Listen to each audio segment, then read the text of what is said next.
You'll have a chance to talk to Will and the rest of our speakers after our Q&A when we're finished up here. And Will mentioned disconnection. At the end of our Q&A, I'm going to read a couple letters from mothers whose children have been disconnected from them. That's one of the big control issues in Scientology. One of the reasons, one of the ways they manage to keep you in is to threaten taking away all of your relationships with your loved ones, your parents, your children. And our next speaker actually has faced that, and she also got in at a very young age. Maureen Bolstad is going to speak.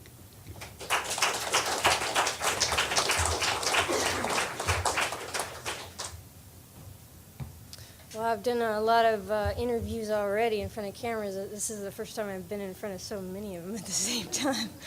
I'd like to first say that I currently have a situation where I've been disconnected from my own twin sister, and it's a very heart-wrenching and hurtful thing to me, and the whole reason why she's not allowed to talk to me or believes that she can't talk to me is because I left the Sea organization, and that's one of the things that keeps people in once they join, is if they have friends or family that are in, and their threat is always there that you're not going to be able to talk to your family or your friends anymore if you just walk out.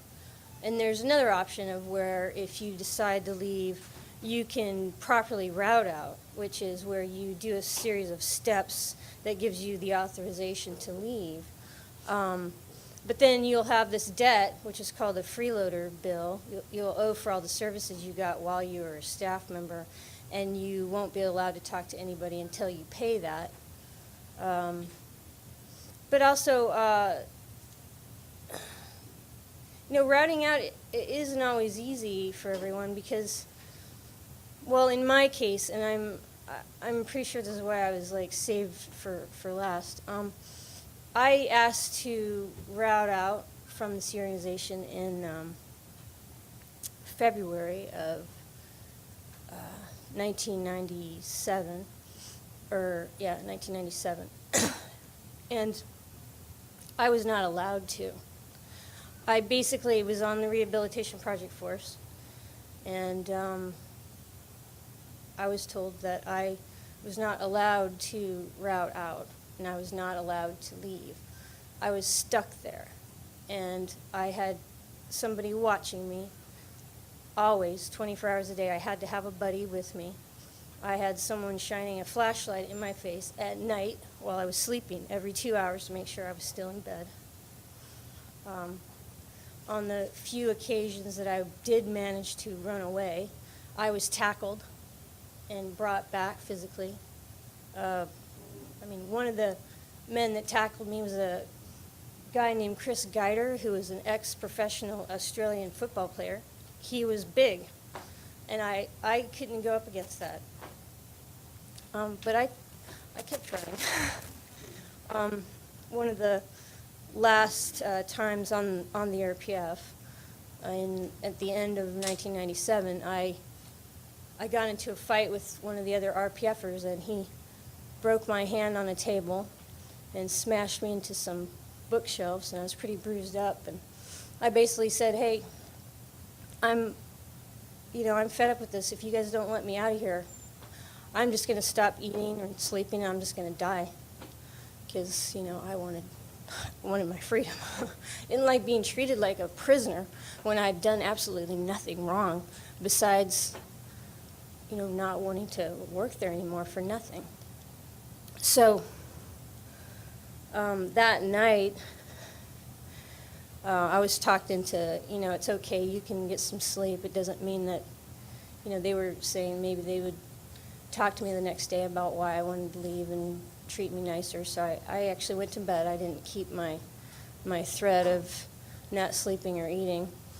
And that night, I actually was able to run away. I heard the two people outside my door guarding it walk away from it, and I'd gone to bed dressed.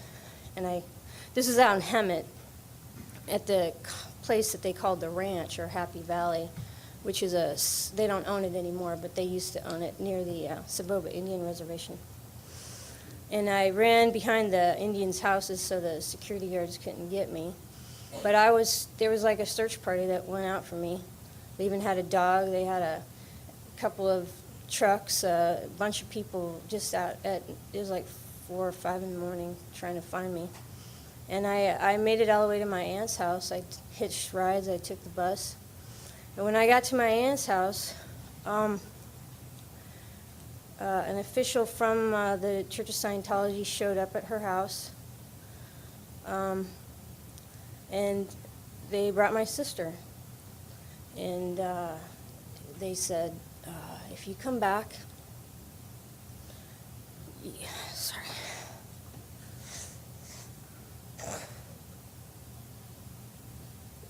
I said, if you come back, you'll get to talk to your sister, you'll get to talk to your husband, and you won't have to do the rehabilitation project for us, and we'll treat you better, and made all these promises, and I wanted it to be true.